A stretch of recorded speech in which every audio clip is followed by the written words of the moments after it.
Hello and welcome to the FitLab TV CoronaVirus Tips from the Bunker Day 2. Just to recap, the goal of these posts is to offer tips and training, health and sanity during this coronavirus lockdown. So hopefully we can provide you with some tips on what to do with your training and other aspects of keeping fit during this time. Today we're going to be looking at the training the aerobic system, and specifically it's the first part of looking at your aerobic capacity. Since there are no races in the near future, who knows when they're going to be, we're effectively heading back to base training or improving our aerobic fitness and strength and things like that. So it's a good idea to develop these fundamentals when we get the chance, and that's why we do base in the first place, and it's the foundation of all our training. So this aerobic capacity will help us improve our aerobic engine, which is the foundation of all things cycling. There's different views on base, but effectively what we're trying to do is work on our aerobic and anaerobic capacities, as well as develop our strength and do things like drills as well to improve our technique and just the way we pedal and things like that as well. So our focus today is on aerobic capacity, which is the biggest component.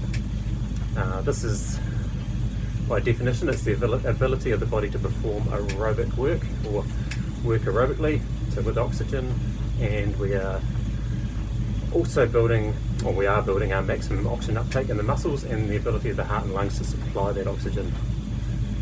Our sport is primarily aerobic.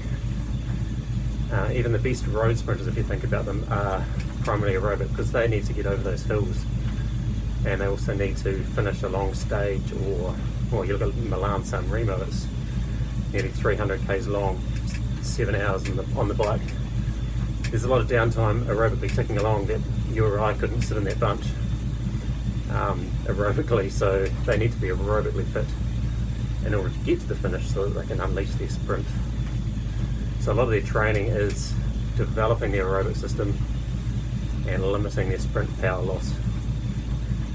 Also, if we look at what aerobic capacity develops, we're improving our heart, so the stroke volume of our heart, which is how much your heart pumps with each beat, and also the effectiveness of your heart, so also your lung muscles, things like your diaphragm and your intercostal muscles, which work to fill your lungs with air and then push it out again, improving our circulation, reducing our blood pressure so that the circulation improves. Also our capillary density, so how many blood vessels we have going to our muscles, working muscles, so they can supply them with the nicely oxygenated blood from the lungs. And also mitochondria, how many mitochondria we have in our muscle cells and how aerobically they work. Blood also improves, increasing the number of red blood cells, which if you're racing in the 90s and the 2000s, then that was what old Lance was trying to increase artificially by having EPO, along with pretty much almost everyone else with a few exceptions. So that EPO was improving the red blood cell count, how many red blood cells you have in your system, so the body's ability to transport oxygen to the muscles. Because those little red blood cells, they have hemoglobin on them, and hemoglobin tracks the oxygen, and the oxygen is carried to the muscles on that red blood cell with the sticky little bits of hemoglobin. We also increase our plasma volume, which adds to that blood volume.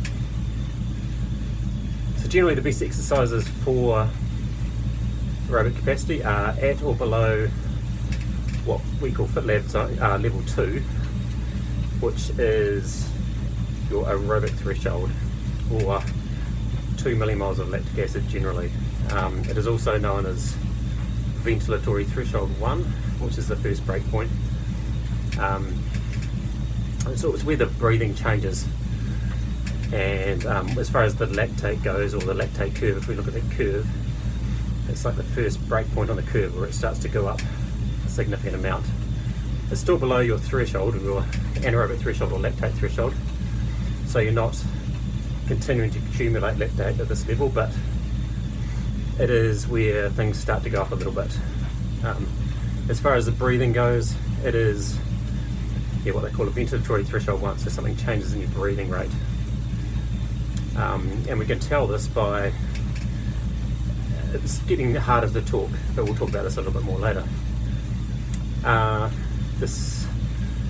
So at this aerobic threshold, or the lactate level of 2, or L2, this is where we are starting to recruit more muscle fibers that are called intermediate muscle fibers. So they burn more carbohydrate. The slow twitch tend to like the fat a bit more, but the intermediate need the carbohydrate to produce more power. So that's what they do, but as a result we end up with this lactate in our system.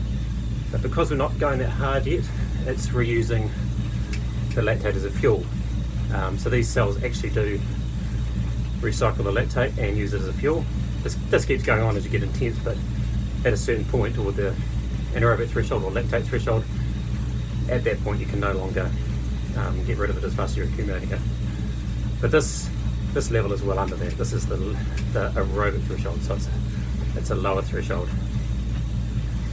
Also, if you look at slow twitch fibers, they can be fully activated at an even lower level. So you can actually train the slow twitch fibers very effectively at a quite low level. So a level of 1 millimole lactic acid, which is even lower, or lactate, sorry, which is even lower than the L2 or aerobic threshold. So it's a very low level, and it activates them fully, so they're fully working then. So you do not actually need to go any harder to fully train those slow twitch muscle fibers. So that is quite a big part of what we're doing. So that is why a lot of the work will be lower intensity, because if you go higher intensity, you're not getting any extra benefit and you're just getting more tired. So since we need to develop those aerobic muscle fibers, we really need to look at not going too hard so we can get a lot of work in at that level without getting too tired. So that's that L1 level. I'll go over these levels in a sec. So if we look at the intensity, L1 and L2, the best way to work out these zones is through a lactate test.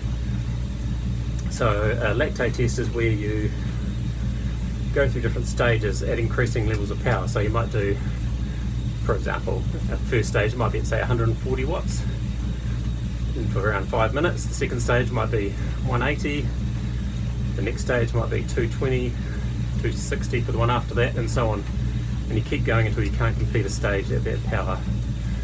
Each one of those stages will measure your heart rate at the end of the stage, what it gets up to at that workload, and also will measure lactate, so the blood lactate. That'll then give us a graph, and it will show us all your different training zones based on actual physiological measures. So different levels of lactate and different points on your curve of that lactate graph. So these points are far more accurate than working out your zones via a FTP test, which is really just a prediction of your threshold, or any other way really. So that's the best way to work out those zones. Obviously we're in lockdown, so there's no testing going on, so what can you do instead? So L2 is an intensity that you can still comfortably recite a long sentence. So I guess at the moment I'm well under L2, otherwise this would be a pretty long video with a lot of puffing. So L2, you can recite a long sentence quite comfortably. So when you can't recite that sentence very comfortably anymore, you're taking a lot of breaths and puffing away, then that's time, you have a little breath after a couple of words. That means that you're above VT1, the ventilatory threshold, which is the same as the L2 or aerobic threshold. L1 is harder to tell, so to give you an idea without doing a test, it would be around 85% of that L2 heart rate, or 75% of that L2 power. There's also other types of training that we'd like to do, and that would be when we work on this aerobic capacity, and that would be drills, looking at things like pedaling drills, efficiency, doing short work where we're going very, very high cadences, but we're still trying to keep not jumping around and trying to keep calm, and working on the firing patterns of the nerves to get them more efficient, and also things like cadence work, high cadence for longer efforts, or maybe even some lower cadence in some aspects. So we're working on the efficiency and technique while we're going easy. So we've got a lot of, rather than just riding easy for long periods of time, which is pretty boring, it's good to stick in some things there to break up the time or to get you through a workout without I don't know, not wanting to do it next time. So yeah, that's why we put drills in, because they do improve our work quite a lot. Even things like one-legged drills, which are, some would say controversial, but they actually do work some very useful things. But yeah, so those drills are important for many reasons, and they do help us to become a much better rider. Also, we could look at some SFR. You may have heard of this before, you may have not, but it's an Italian term, and it's basically slow force riding. So it's at that L2 level again, and it is at a low cadence, usually done on a hill, somewhere around the 40 RPM, but maybe if you're starting out you might only be doing 60 RPM, and you're slowly, yeah, in that range. So you're aiming to get down to sort of a lower cadence. It helps to recruit more muscle fibers, because basically it's so much force, because you're putting at a slower cadence. You're trying to put a lot of torque through the cranks, or force. Torque's just rotational force. So you need to recruit more fibers, and those little slow twitch ones are pretty weak, but they're very, very efficient.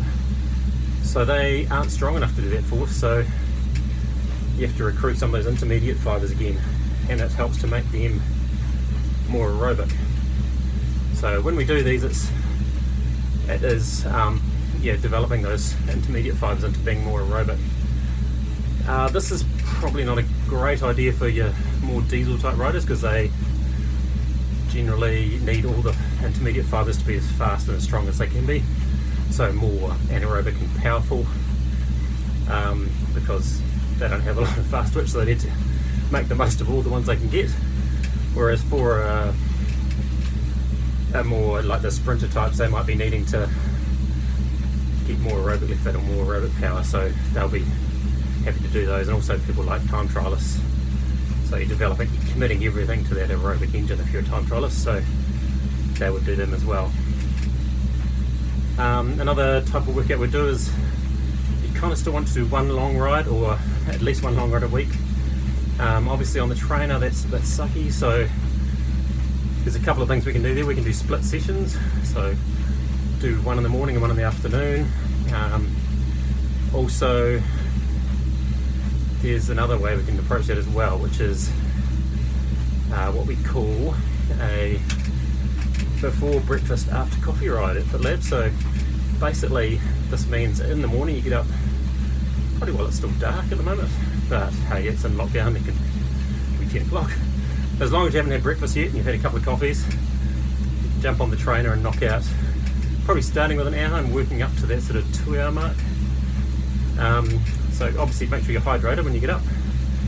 Have that coffee. The coffee helps to mobilise fat, put it in the bloodstream, use it as fuel, and because you're doing it first thing in the morning, your body is getting pretty scarce of carbohydrate stores, or as little as it can be. So you are in a situation where your body's like, oh flip, what am I going to burn? I'm just doing all this exercise and I don't know what to do, so I'm going to burn some fat. So it's encouraging it to burn fat and not just to rely on carbohydrates for fuel. So it's a little bit like cheating the system in a way, because you could do the same thing by going out for 4 hours, and after you've done 2 hours, you've kind of reduced your carbohydrate stores. But this way is better because you're starting out with a low point to begin with, so you're getting to that state much sooner. And yeah, so we increase that ride from sort of starting at around 1, increasing up to a couple of hours. Other work we do is look at doing some L2 blocks. A couple of days a week you'd probably do L2 work, so specifically probably doing it by a heart rate, or maybe an SFR type session, which is at that L2 intensity. So that's a couple of things that we can do. During that before breakfast ride, you might want to chuck in some L2 stuff because it helps to speed along the process, and L2 is a good high turnover aerobic type intensity to do. You don't want to go any higher than that, but you're really cranking aerobically and you're going to burn up some carbs there too, so it'll get you to that fat burning much sooner and you do a bit more of it. So that's the adaptation that you're trying to get, or the adaptation to that state that you'll be in. First few times you do this, you don't know what's going to happen, so you might want to have some carbs handy, a honey sandwich, something like that, in case you feel terrible. It's not so bad when you're on the trainer because you can hop off. When you're out on the road, you kind of need to have something handy, but you should be right. Okay, so just to sum up, most of our riding will be aerobic capacity. That's fundamental. Might as well build that while we've got no races coming up. Look, so this is lots of L1 type of work, which is your basic endurance, not too hard. You've got to be super careful not to do too much or you get tired and run down and have no added benefit from doing that extra hardness. When we're going hard, we're going hard. When we're going easy, we're going easy. You've got to remember that. So if you're going, you think, oh, this aerobic ride's a bit easy, I'm going to go a bit harder, do an extra 30 watts. You're going to be tired when you come to doing your VO2 max session, and that's going to be half-hearted. You're not going to do as many watts there, and you're not going to be able to do those harder rides as well, and you're also not going to recover as well. So just remember, when you are going the L1 or the L2, stick to it, don't go over it, just do what you're supposed to do. And I know it seems easy sometimes, but you need to stick at it. So that's it. We'll be doing lots of L1 work, a couple of rides with some L2 blocks, maybe with SFR, so playing around with the cadence, maybe some high cadence in there as well to help your efficiency. Also drills, but we'll talk more about those later. So generally the cadence will be on that sort of road race type level, so 95 to 100 odd for most of that bulk riding. Obviously lower when you're doing SFR, and some of it will be over that. We'll be looking at doing that before breakfast ride, maybe a split session or a long day, and a VO2 max session. I know this is a bit confusing at this stage, but what I might do is chuck a link in the notes of this session. Good pressure there, it's 6 o'clock, hopefully we can get that out. And it'll give you an example of a plan to see how it fits together. It's not as hard as it sounds. I probably waffled on and made it sound a lot worse than it is, but it's pretty simple. But you might find it easy to look at if it's in a plan type appearance, I guess. So we'll chuck that up there. But that's the end of the second post. So hopefully there's something useful in there. Remember to chuck your questions in because you might have some. Yeah, sorry this is a bit rough, but that's the nature of the beast. I'm still learning and trying to get better at it. Hopefully as we go on they get a bit more polished, and yeah, we'll start answering more of those questions that you might have. So hopefully you found this useful. See ya.